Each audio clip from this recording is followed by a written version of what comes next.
The oldest and strongest human emotion is fear. And the oldest and strongest type of fear is trepidation of the unknown. When we were children, our parents told us that monsters didn't exist. But we were sure that something was lurking under the bed or in the closet. Fear sees, even if our eyes are closed. Welcome to the realm of the arcane. My name is Lon Strickler. Join me as I examine unexplained creatures, strange manifestations, and remarkable realities. Imagine this next hour as a voyage of discovery to strange lands, seeking not for new territory, but for new knowledge of the supernatural. Come on board as we begin this adventure together.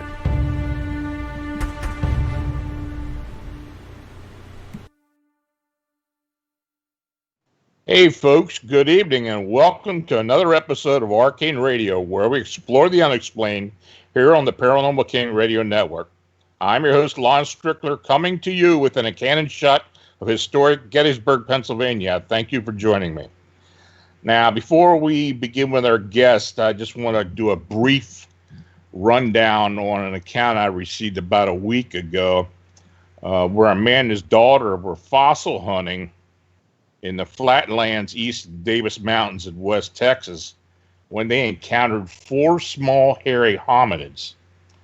So I recently received a phone call from a witness who I'll call R.I., who lives in West Texas. He and his daughter had an encounter with these 4 small unknown hominids during a recent excursion in the second week of June 2020. Now, R.I. and his daughter share a hobby. They enjoy searching for fossils, native arrowheads, and other artifacts. This particular day, they were searching an area approximately 4 miles south of Fort Stockton, Texas, in the flatlands adjacent to the Davis Mountains. Now, they had been out for a few hours when his daughter mentioned that something was following them. So R.I. turned around and he noticed 4 small, upright, hair-covered beings scattering as he looked in their direction. Now, he was confused as to what these were. He estimated they were about 150 yards away and that they ranged from 2 to 3 foot in height.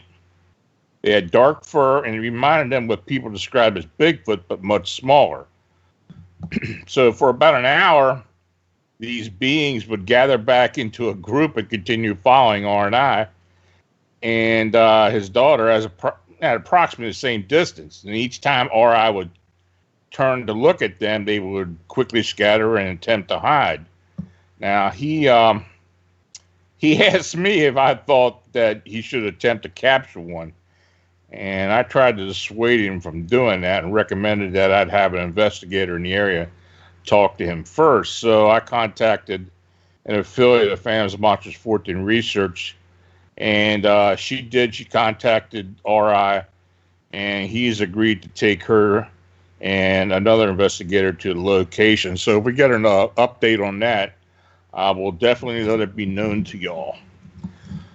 So tonight, I welcome paranormal researchers, authors Timothy Renner and Joshua Cutchin to Arcane Radio. Now, Tim and Josh recently published Where the Footprints End, High Strangeness and the Bigfoot Phenomenon, Volume 1, Folklore.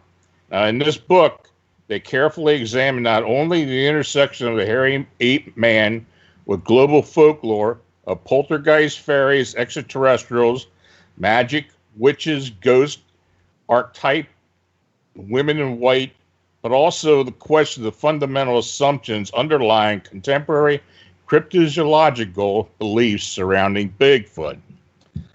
So, guys, welcome to the show. Thanks for coming on. Thanks for having us, Lon. Yeah, it's a pleasure. Now, I've known you guys. I've known you guys a little while. Quite frankly, I met Josh when I was on Coast to Coast one night. He was the other guest.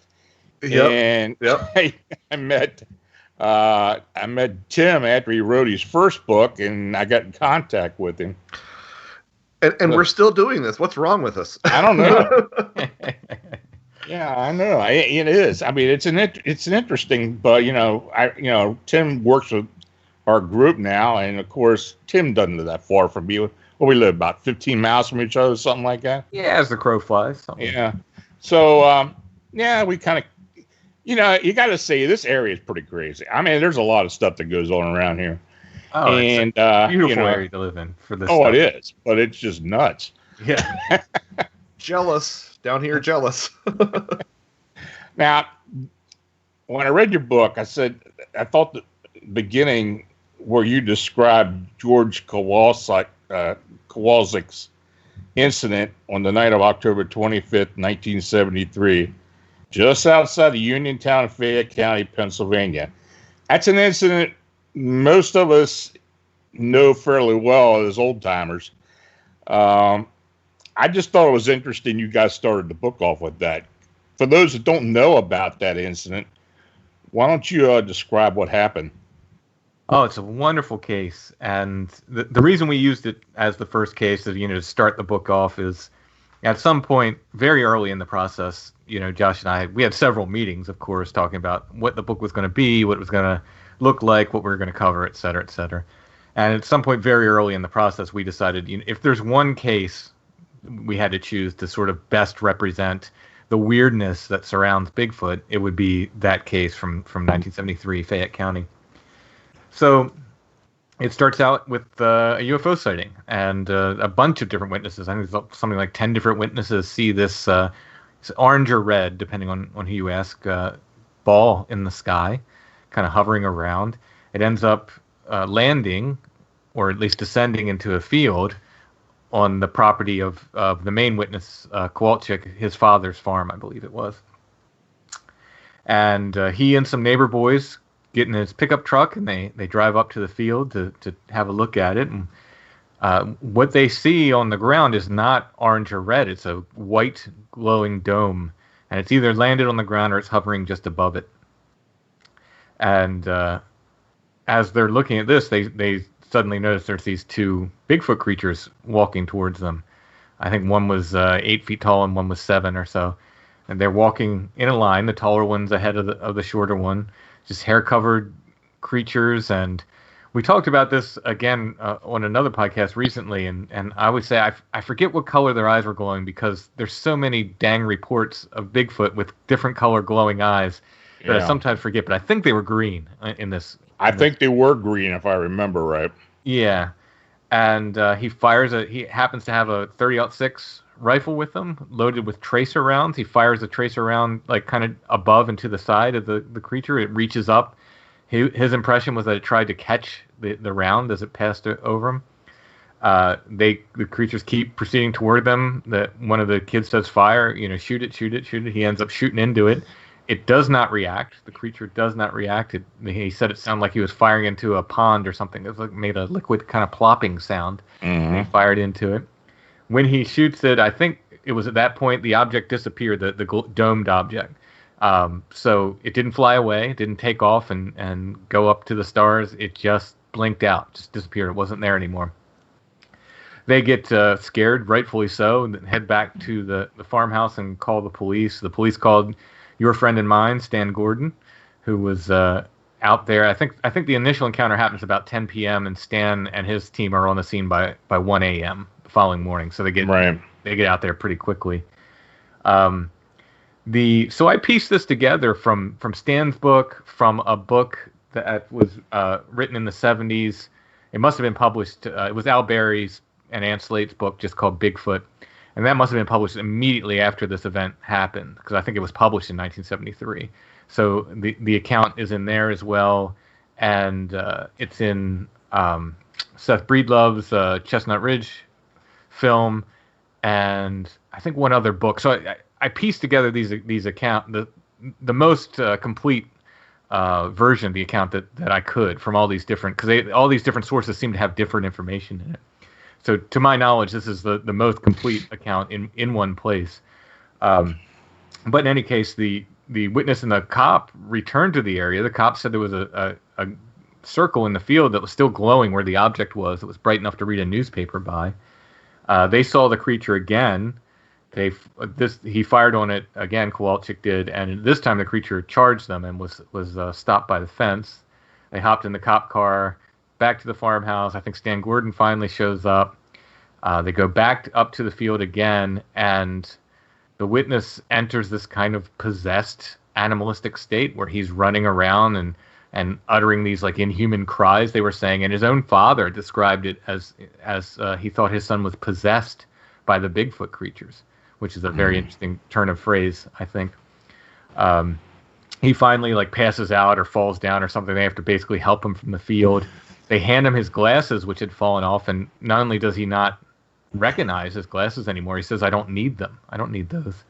So, was his eyesight somehow healed, or was he in some kind of trance state at this point? It's unclear.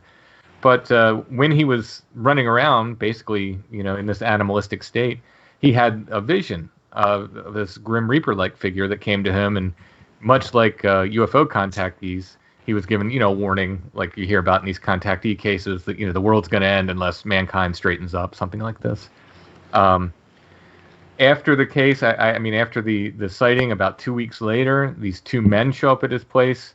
One of them is dressed in like an Air Force uniform, and the other's in a suit.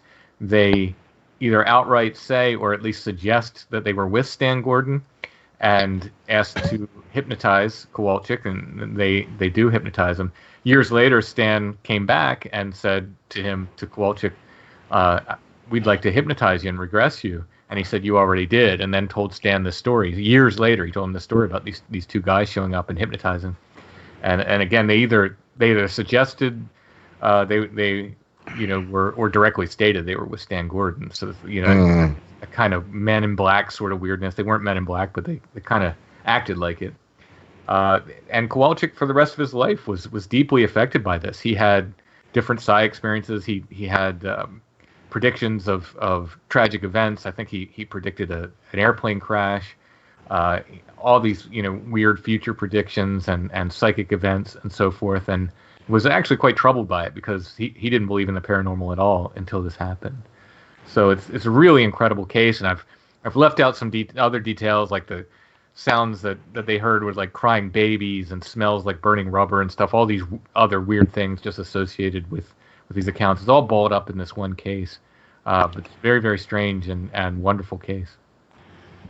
Well, Fayette County and the Chestnut Ridge and that whole area around there, I mean, of course, during the 73 flap with the UFOs and, of course, the subsequent other UFO and possible Bigfoot activity. And, you talk about these bulletproof Bigfoot. I mean, this is something that seems to happen up there a lot. People that'll take a shot at it, and it either just goes through it, or it just takes a big flash and the thing disappears. Or they don't react at all. Yeah. Josh did a lot of work with that. He can speak to that. Yeah, I've grown really tired of some of the explanations that people offer because, I mean, yes, it's true that you can't take down an elephant with, a regular powered rifle, and it's unlikely that you'll take down a grizzly bear with a handgun, but you can.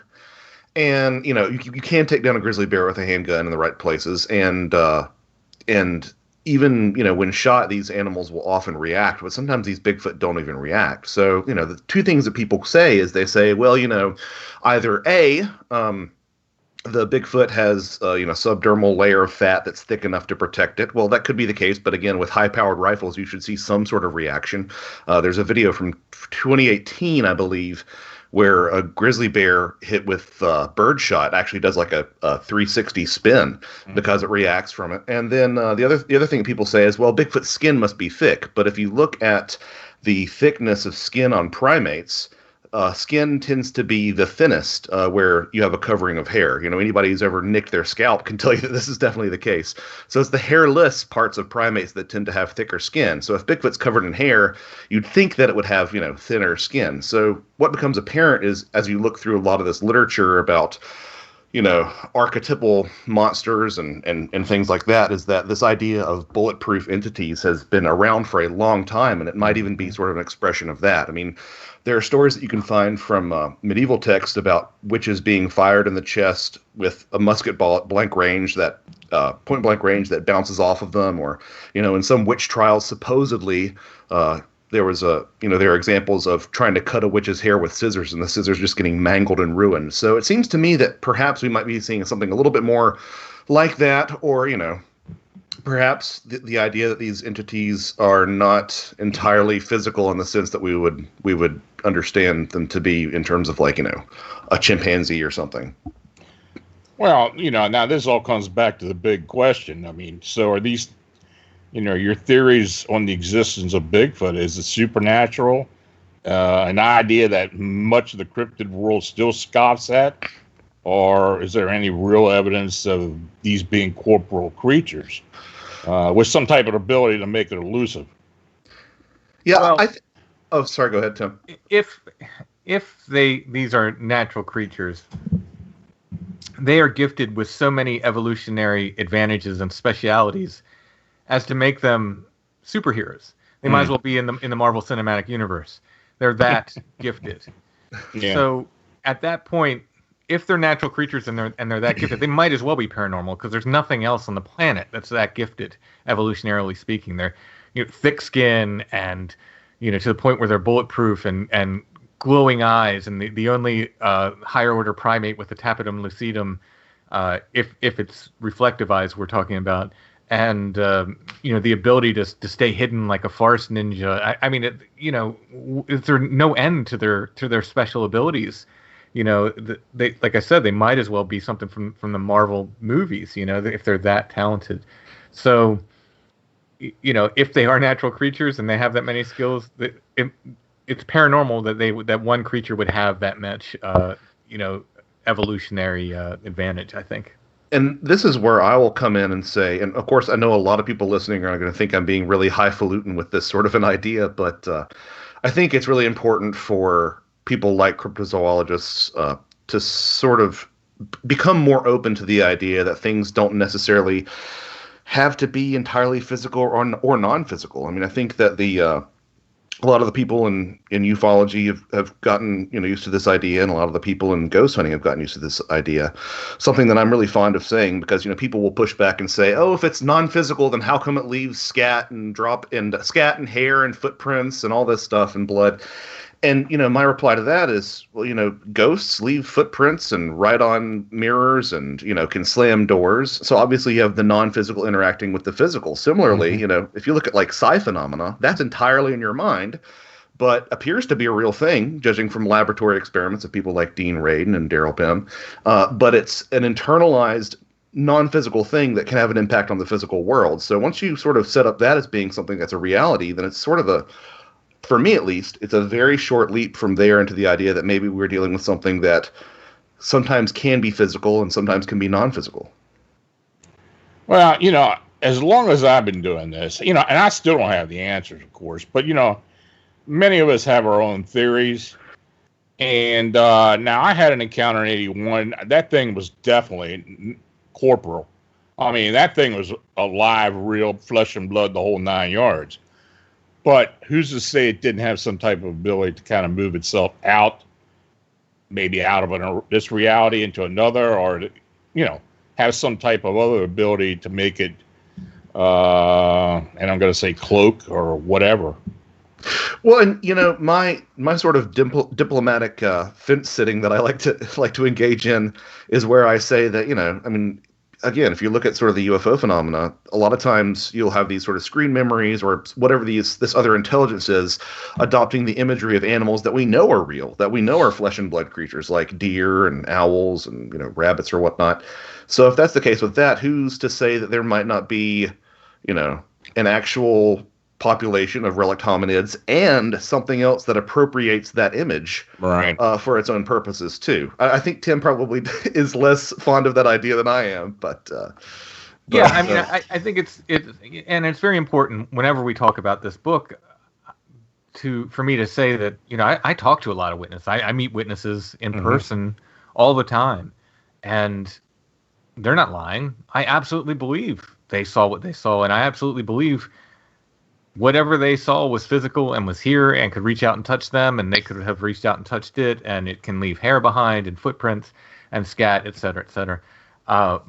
So it's like Josh was saying before, this idea that something can be both apparitional and physical. It's a real problem, and I think it's to do with, the way we were educated. We were educated in a very materialist, scientific way, and that's great because repeatable laboratory experiments and Newtonian physics, this stuff works. I mean, if you drop something, it's going to fall. Gravity's real.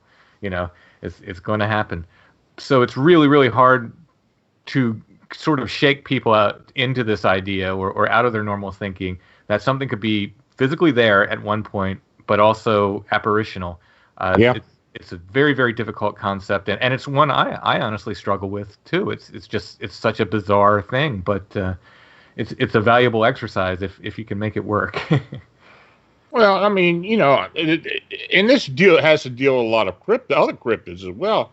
This whole thing in Chicago we've been working on now for seemed like forever, but 4 years. We have no idea what this is. People are seeing it. It looks like it's real to them, but how does this thing get around so quickly and disappear and such? It's a real conundrum, actually. Yeah, I guess if Tim and I have a real axe to grind, it's not necessarily falling on any side of what it is in terms of its physicality or non-physicality. It's more along the lines of the fact that even if it is physical, there's some real weirdness there, and it's so often is stripped out of the narrative to the point that it almost seems like there has to be a concerted effort to diminish those aspects of these phenomena. Well, that being said, are these cryptids actually connected to other genres of the paranormal? I mean, short answer, who knows? Like we would say, but my gut says yes. There's just so much crossover. I mean, light phenomenon is the easiest thing to point to. You get weird lights with everything. Weird lights with ghosts. Weird lights with Bigfoot. Weird lights with UFOs, and on down the line. So, my gut tells me that it's all at least connected. I'm not saying it's all the same thing, although these may be different expressions of the same thing. There might be one thing behind it all. I don't know, but I do think they're connected somehow. I think that's the message that the other, as I call it, just the general paranormal, whatever's behind this. If there's a symbolic message there, it's that these things are connected. Now how they're connected or why, it's up to anyone's theory, I suppose. Another thing I saw in the book which kind of grabbed me was was Beth's case down in Drewmore. Yeah. And why don't you talk about that? Oh, Beth was wonderful. Now I think we've talked about it before. So she called you first, and then you put me in touch with her, so I could go down and meet her. And wonderful witness. She was a wonderful witness. She gathered all her neighbors together and got their stories and very, very forthcoming with her own stories, and her neighbor behind her had a farm that lived behind her, and he had actually seen creatures. At this point, she'd seen her stuff started with what she saw, like she described as a giant wolf, like a giant black wolf she saw walking across her property. And I think that was sort of what we were going with when she first contacted you. We thought it was going to be Dogman stuff because of that. And her husband had seen something that had to be over 8 feet tall because he saw it overtop their deck. So he was kind of even with the deck inside looking out and just saw something gray and hairy walk by that he could see overtop the deck. So, they didn't know what they were dealing with, and started talking to their neighbors, and their neighbors were reporting Bigfoot sightings, like actual sightings of Bigfoot creatures. The one neighbor told me he thought they were coming in by the creek. There were other neighbors that were hunters that wouldn't go in certain sections of the woods there. They just didn't like it. There was tree structures, and they just felt really uncomfortable there and so forth. And I spent, the whole day with Beth, and like I said, just a wonderful witness. And her neighbor was great. But, the longer I was there, the more these stories started to come out that it wasn't just Bigfoot. They started telling me both of them said their houses were haunted. Very interesting detail. Her husband said he saw a woman in white spirit walk up the driveway and disappear one night. Both of them had seen some sort of mystery lights. So they described them as UFOs, but they were just odd lights. Basically, I'm not sure they were crafts. They were just lights that they saw. And the neighbor, her neighbor, the farmer, also told me he had shot a cougar, which is just a weird thing. He said he had killed a cougar on his property. I'm not saying it couldn't have been a natural animal. It absolutely could have. I've seen what I was sure was a cougar 2 days in a row in northern Maryland. Mm-hmm. So they're around, I think, but it's just another odd thing, that's involved in this. Yeah, that area. I mean, for people who don't, we're talking about an area along the Mason-Dixon line, just south of into Maryland, along the near Conowinga, near the Susquehanna River, and well, it's really actually part of your entire research area. You do all that from Delta up to Peach Bottom, the whole way up into oh God, wherever you go. I mean, you're all up along and up and down that river. Yeah. That river's a big spot for me. Yeah, it's and of course, Bigfoot sightings. When you go down to Maryland from there, you go into Baltimore County, or you go right there. You go into Harford County, and man, there have been sightings of Bigfoot along that river in Harford County for years. Oh yeah, I mean, really great sightings.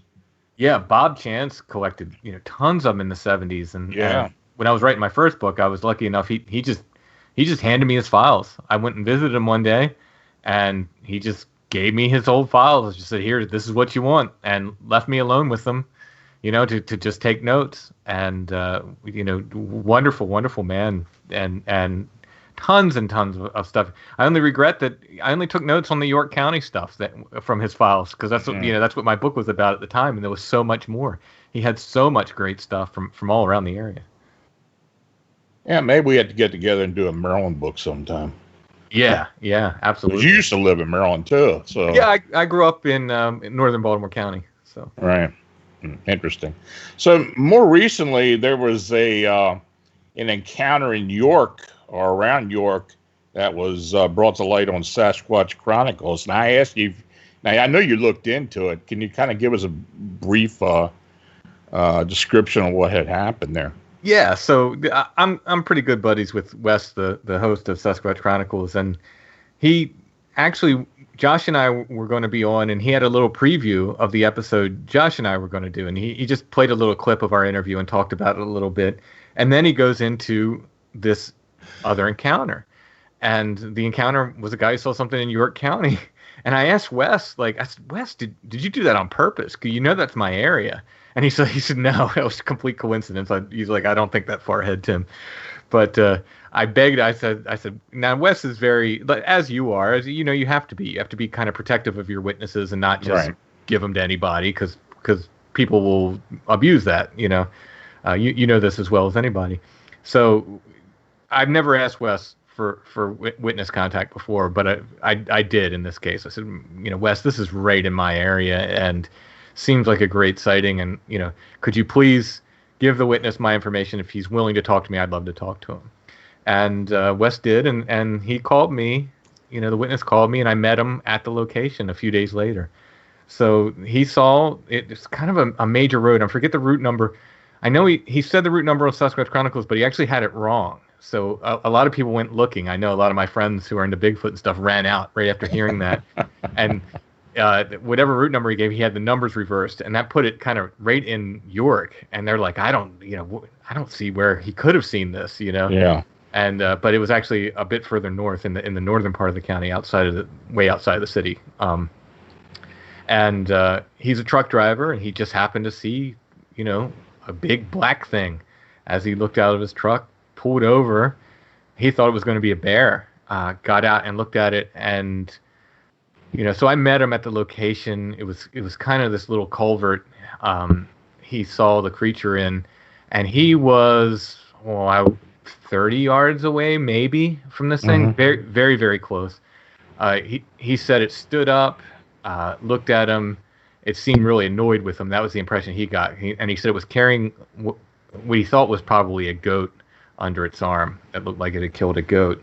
And Another guy pulled over. They were both looking at it, and he told the guy, "Get your camera." And he said the guy is reaching in because the witness had left his camera in his truck.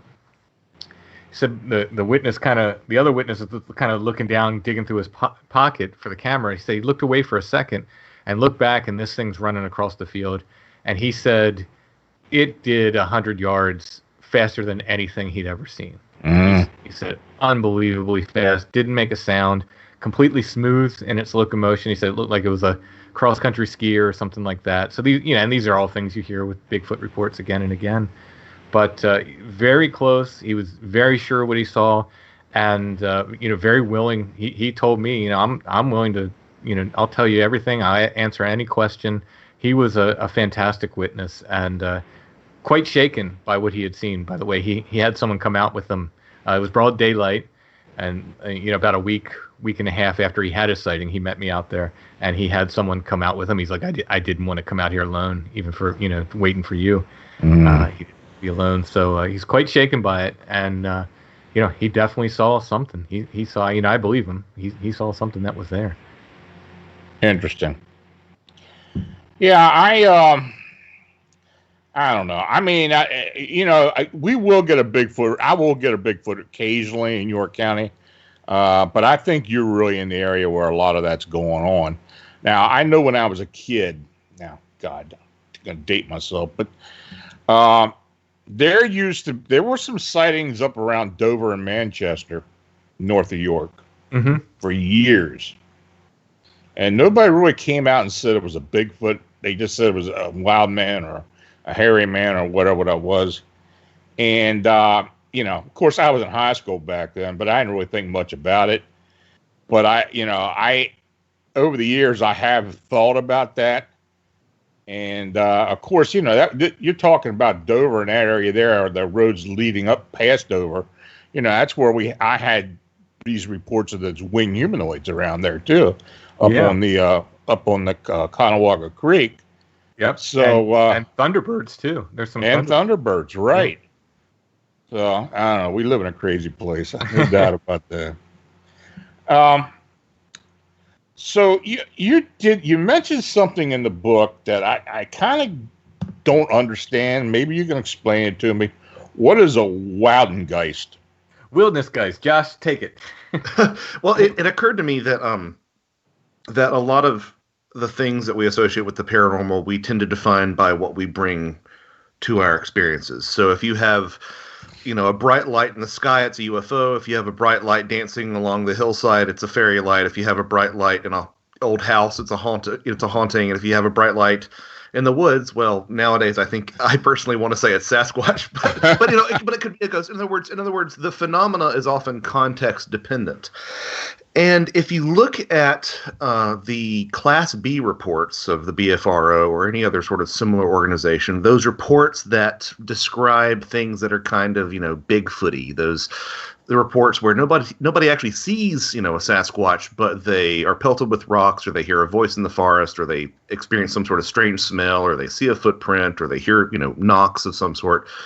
Those Class B reports, if you were to put them inside a house, they would either be a haunting, but more specifically, they would be a poltergeist, because those are all hallmarks of poltergeist activity. To the extent that some people who, for example, in the Minerva monster case, they were seeing, this dark figure at about the same time that, the town was in the middle of this Bigfoot flap. They would see this dark figure along the ridgeline, and they would have rocks tossed down to them that would be warm to the touch. And of course, it's a very common thing in all poltergeist cases is that these rocks might shower from the ceiling from just some unknown area, and they're warm to the touch. They've even taken thermal imaging of some rocks in some of these poltergeist cases and shown that they are much warmer than the room temperature. Now, of course, if you're a flesh and blood advocate, you say, well, the Bigfoot was holding a rock and it was warming up the rock in its hand before it threw it. But at the same time, you have to say warm rocks in a house, poltergeist, warm rocks being thrown at you outside of a house, Bigfoot. So I thought that maybe it might be interesting to sort of decouple the phenomena from our assumptions about the phenomena. So that's where I came up with the term Wildnisgeist, which is poltergeist is noisy ghost. For anybody who isn't aware, but I'm sure your audience is, it's used to describe parapsychological phenomena well, not parapsychological, supernatural phenomena that's sort of centered around typically a youth going through puberty, and they'll have all sorts of things like spontaneous fires, and again, these other things that I mentioned, rapping and knocks and showers of stones and odd smells and strange voices in the house. So poltergeist is a German word meaning noisy spirit or noisy ghost. And I said, well, if you have that same thing in the woods, you might be able to assume it's Bigfoot because people have seen Bigfoot doing some of these things. But at the same time, if you didn't see Bigfoot, you can't really say it's Bigfoot. I don't think. So Wildnisgeist, wilderness poltergeist, wilderness spirit, Wildnisgeist, from the German, is sort of an idea to describe those phenomena that it's a way to take that same suite of activity and to take it away from the Bigfoot assumption. And I think that this sort of idea that maybe we're not dealing with, a large flesh and blood relic hominid throwing rocks, I think that idea gains a little bit more strength when you consider that the other place where people reported poltergeist activity was during seances, during the spiritualist movement. And then when you look at the sort of things that happen in those cases, there is no shortage of hairy hands that would materialize during these seances. And there also are several accounts of people who claim to have seen large humanoid hair-covered figures in these seances as well. Paranormal author Stanley Gooch saw something that he described as either, a Neanderthal man covered in fur or literally like a giant furry man ape. He wasn't really sure what. That was a little bit too dark. But Frank Kliske, another medium back around, I believe, the turn of the 20th century, also manifested a similar creature, an ape man, in one of his seances. So, you look at that sort of, again, that body of Class B evidence and hairy creatures that appear both, in the woods and in something like a seance. It's like, well, maybe we're not always dealing with Bigfoot when we hear wood knocks in the forest. Maybe we're not always dealing with, Bigfoot when we get pelted with stones in the forest. And then if you take that sort of an angle to this, it really opens up interpreting the Bigfoot phenomena through a lot of other lenses. So the other chapters in the book are looking at Bigfoot and ghosts, how those things overlap. Bigfoot and witch, old world witch lore, which I never thought would be connected.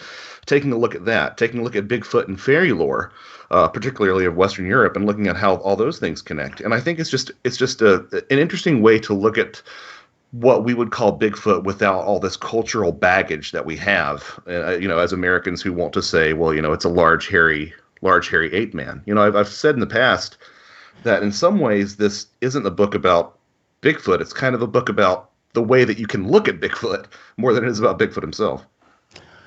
Well, and I'll tell you, it's interesting when you do get these reports that, it does sound like a Bigfoot, but there's a lot of other phenomena associated with it that isn't really associated with a Bigfoot. I mean, when you're talking about poltergeist, you're talking about PK, you're talking about thought form manifestation. I mean, it's very possible that somebody might be able to do that as well and believe it's a Bigfoot.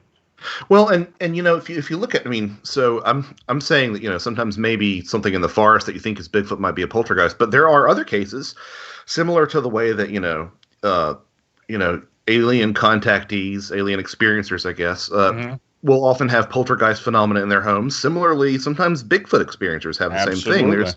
There's a 1946 case of someone who saw a yowie in Australia in their yard, and they also had showers of rocks and doors that swung open in the house as well. And to say, obviously there's no explicit connection between seeing a yowie in your front yard and having a poltergeist in your house, but man, to consider the fact that a lot of people go through their lives without either of those things happening, and you have those two things happening in close proximity in terms of time, that seems a little bit too coincidental for my taste. Now, you guys also wrote a chapter about gifting. Now, what are your thoughts on that? I mean, you hear all kinds of stories about gifting. I've had people that I know who have sworn that they had a string of exchanges with a Bigfoot. But, overall, what do you guys take on that? Well, I've had a series of exchanges with something. I know you did. I don't know what it was. I never saw it. And, So what I did is look at this in the framework of spirit gifting throughout the ages. So we have been giving gifts to spirits as long as mankind's been keeping records.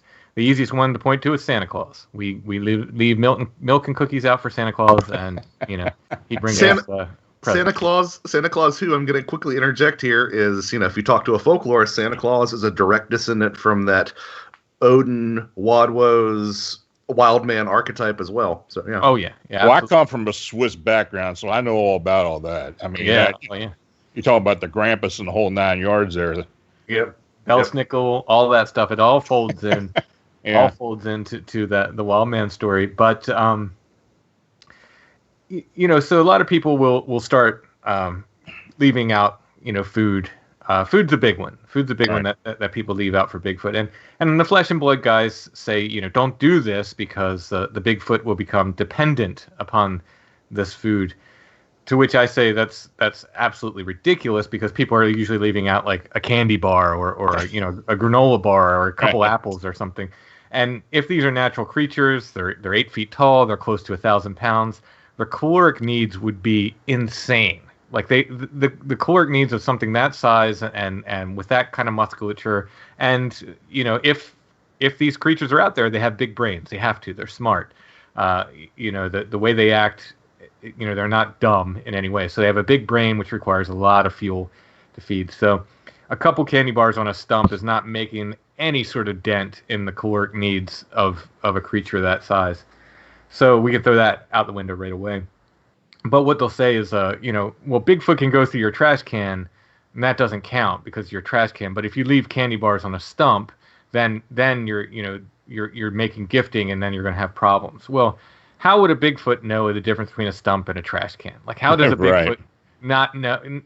Why wouldn't a Bigfoot think that a trash can's a big offering receptacle?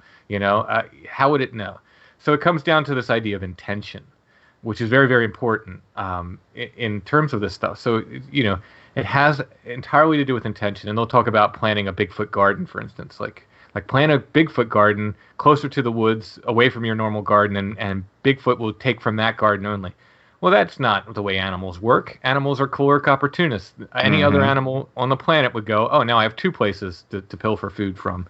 So, again, this is intention. You're setting up a dedicated space for the Bigfoot then.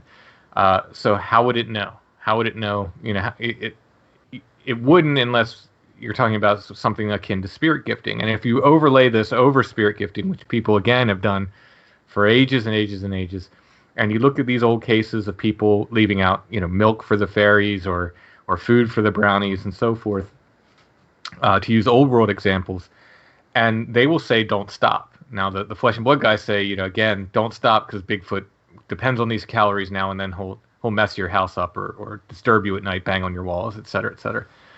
You'll have an angry Bigfoot on your hand. But if you look at these old accounts of these people who would not feed the brownie, they would start feeding the brownie and then stop. They would forget to feed the brownie. Well, the brownie might kill their livestock or bang on their house or climb on their roof. Might tear their basement up, make their house a mess. So you have these cases, these old folklore cases. You don't even need to force it. You could just overlay it directly. And this is, in my opinion, is exactly what people are doing. It's a form of spirit gifting, and it can be problematic. There are rules our ancestors laid out in the folklore, and trust me, I broke them and had a very, very bad experience after doing so. So I know I caution people, not because Bigfoot will be calorically dependent on whatever you leave, but because there are explicit rules and they're easy to mess up, and these things tend to get angry, for lack of a better word, when you mess up.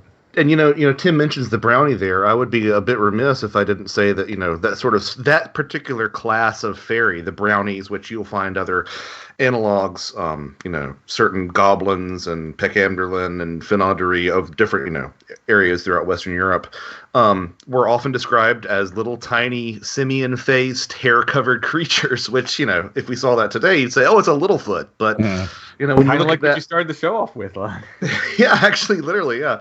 And when you take a look at that, and you sort of turn your head and squint and think about the fact that fairies were in a lot of folklore They could be tall and they could be short. They could be described as trolls or ogres, and they were also, size and shapeshifters. You're like, well, what are we really looking at with something like the Bigfoot phenomena? If they react the same way to offerings that a lot of these older entities, these older Earth spirits would, then what are we really dealing with here?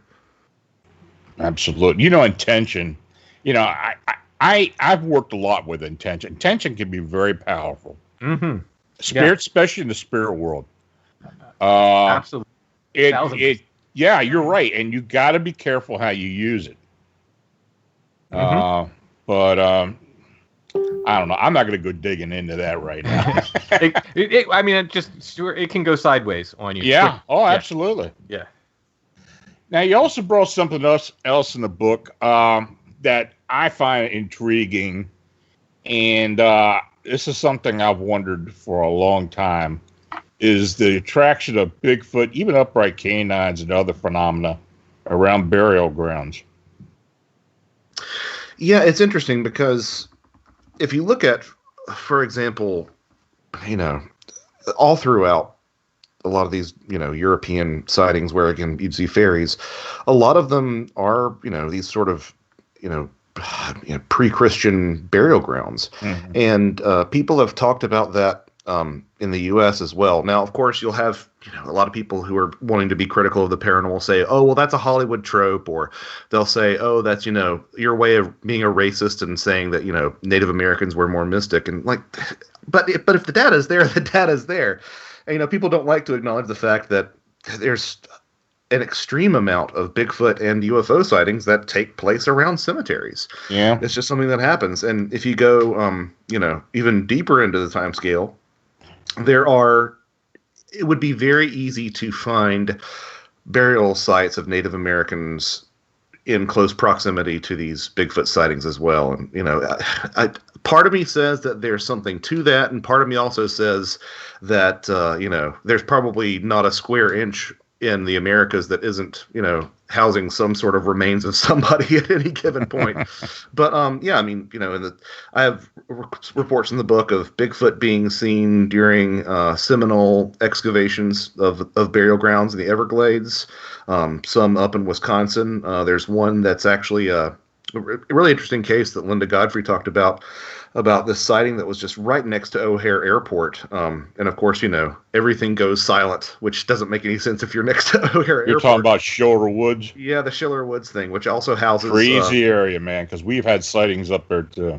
Well, and it houses a burial ground. Yeah. An Indian burial ground there as well. So I think that there is something to that.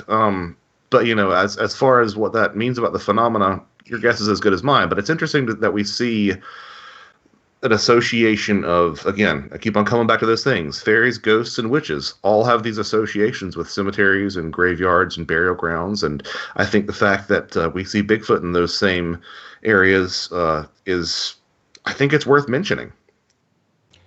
Yeah, I do too. I mean, it's funny that you put that in the book about the 67 encounter along the Des Plaines River. And that's in that area around Schiller Park, Schiller Woods, the Forest Preserve. We had several winged humanoid sightings around there as well, and there's definitely something about that.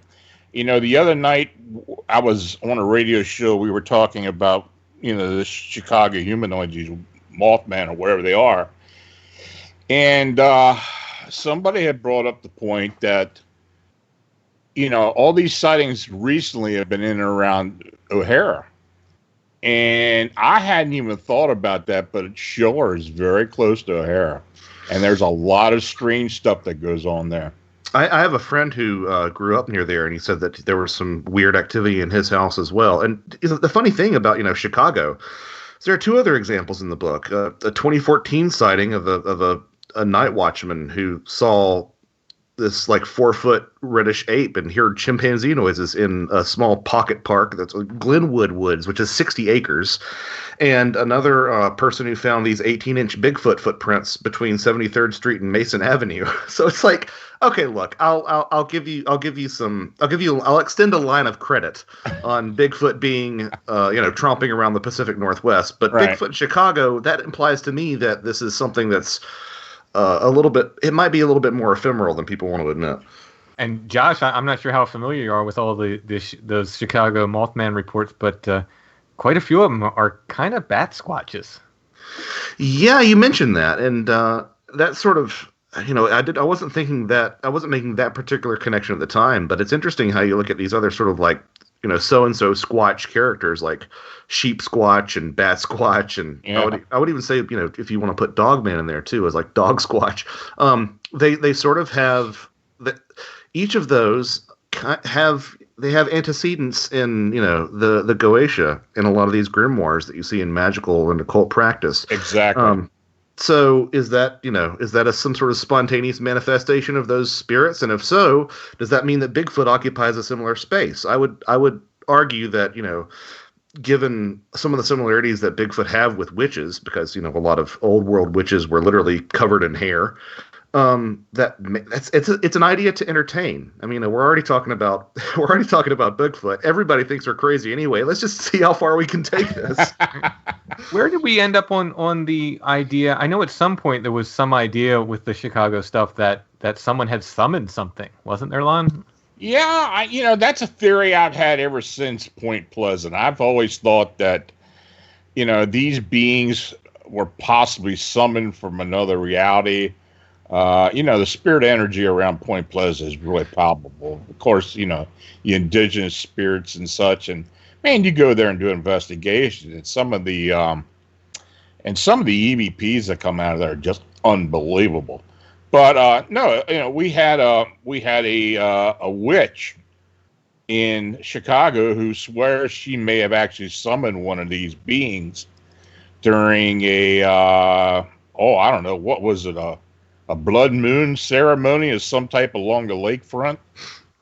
She was really worried about it. She thought she might have did something that summoned these winged beings into Chicago. I mean, it's so interesting an idea, Well, I mean, talking about Point Pleasant has a goat man along Bethel Church Road, I believe it is, that some people have seen as well. Now, of course, a lot of communities have goat men, but still, it's interesting. It's interesting when you compare the goat man with that image of the Sabbatic goat of Baphomet, which has a much longer history than we want to go into here. But it kind of makes you wonder. Again, as I said to Tim, that I'm so proud he took up this banner when I said it. I said, you've got to look at the company that these things keep, and I think initially I was referring to the fact that Alistair Crowley bought, Boleskine House on the shores of Loch Ness, which has Nessie. That to me is like, okay, why are you doing that, Uncle Al? So I think that if you look, it's almost to me like a step beyond the idea of window areas. The idea that, window areas, but if you have a lot of varied phenomena in the same place, like Tim does in his little slice of Pennsylvania, it kind of makes me wonder if there isn't some, as we talked about at the beginning of the interview, maybe it's not the same thing, but these Venn diagrams have got to touch. There's no way these Venn diagrams don't touch and overlap. Before I get, we end the show, I definitely have to talk about Gettysburg and Micho. Now, you've been doing some investigating up at Micho for the last couple of years, Tim. Talk about some of the stuff that you've come across up there. It is bananas.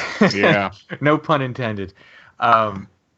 It's I was someone who does magnetic anomalies sent me a magnetic anomaly map of the area, and very interestingly, all of these places that I frequent, like Toad Road, runs along the Cadorus there. Big magnetic anomaly, just follows the Cadorus right up to the river. Hex Hollow has a little magnetic anomaly there in this map. But Michaud, there's a giant magnetic anomaly that basically stretches from Tuscarora State Forest and arcs down into Michaud, and really right down to Maryland. Just follows that forest right down into the mountains of Maryland. There, that South Mountain chain is kind of where that magnetic anomaly follows. I don't know if that's an explanation or a contributing factor or what, but I find it very, very interesting. And all over Michaud, I started getting reports. I talked about it a little bit on my podcast, Strange Familiars, and people started contacting me. And then we just started going out there, and boy, we've seen weird lights. There's one place in particular called Harry Springs Harry Springs Hollow. That and it's spelled Hairy. We don't know why it's spelled that way, but that's what it's called. And by the way, Michaud has all kinds of weird, like if you're looking for weird place names, Dead Woman Hollow, it's crazy. Yeah, Dark Hollow, Haunted Hollow, Devil Alex Hollow. It's just everywhere. Harry Springs Hollow. But we've seen weird lights there. We originally went there because this, Bigfoot witness talked about several encounters in the area, including seeing what he described as like a giant chimpanzee running through the woods, and he had these multiple encounters, and we went there with him. And the first night we were there, we got bluff charged by something. Like something came charging at my investigation partner Chad, who's this guy's a rock. He's like a woodsman survivalist type guy. Nothing scares him. And I'm sitting there interviewing the witness, and he just comes running back and grabs me and says, "Go, go, go, go!" And later he tells me like basically something charged him in the woods, something big. And for the rest of the night, we're hearing like what sounds like gorilla grunts there. And we walked up the mountain and saw weird lights. And at that point, we decided, maybe it's time to turn around. We go back down, and I had my pack pulled by something. I had the audio running. You can actually hear it on the audio. It's on one of the episodes of the podcast. Now, I don't think a big hairy hand reached out of the bush and grabbed me. I think whatever I experienced was akin to what people talk about, like on ghost hunts and stuff, where they say, something grabbed my ankle, or something pushed me, or something like that. I think it was akin to that, but I could feel like the fabric gather and on my pack, and the straps tighten right, an instant before I was just yanked down with the full strength of, like a grown adult male. It was really, really rough. And I whipped around thinking it was the guy behind me. The witness was behind me. I was about to give him a piece of my mind. And he was like 8 feet behind me rolling a cigarette. It was not him. Mm-hmm. So something pulled my pack. And we've gone on to have, I was there another night. There's an old iron furnace there, Big Pond Furnace. Right. And I was up at Big Pond Furnace, and I started walking down the road, and something cracked a tree. I mean, it just sounded like a cannon going off, just crack. And turned me right around that night. I was like, well, we're done tonight. So, yeah, but lots of witnesses, and I've had a lot of experiences there. Michaud's a bananas place. I'm telling you, I have fly fished the Conoco Cheek and all and through there ever since I was a kid. And I have heard and seen a lot of crazy stuff there. And when people started talking about, Michaud being a hot spot for Bigfoot activity and other paranormal anomalies, it didn't surprise me whatsoever. Yeah. It's a lot going on there. Very, very strange place, and beautiful, wonderful place, but there's a lot of weird stuff there. Yeah. Well, you guys have got another volume coming up, a continuation, I suppose. When's that supposed to come out? Hopefully before the end of 2020. It's looking good. I hesitate to give that as a firm date, just because we had so many issues getting volume 1 out, and just like problems would creep up and just delay. But it's looking really good that we should have it out by Christmas of this year, hopefully. Sounds good. Well, I definitely want you guys to come back and talk about it, because I can only imagine what's going to be in it, because you guys got a tendency to really grab a lot of different information. Like I told you before, this book has probably got more stuff in it than I've ever read in a paranormal or cryptid book. It's a lot of good research. Oh, thank you, Lon. Yeah, thank you. It means a lot coming from you. So, like I said, I'd like for you guys to come back, and thanks again for coming on the show. Thanks for having us, Lon. Absolute pleasure. You take care now. Thanks. Now, if you have an unexplained encounter or sighting, feel free to contact me through the Phantoms and Monsters blog site. If you're interested in supporting Phantoms and Monsters and Arcane Radio, you can use the PayPal donation buttons on the blog and newsletter. Your continued support is appreciated. Our new YouTube channel, Beyond Explanation, has new content being added daily. It also includes the Arcane Radio archive, shows that we do here live on Paranormal King Network. Check it out and subscribe. Now, I want to again thank Timothy Renner and Joshua Cutchin for joining me this evening. And I want to thank you for listening to the show. Good night, stay healthy, and have a safe and enjoyable weekend.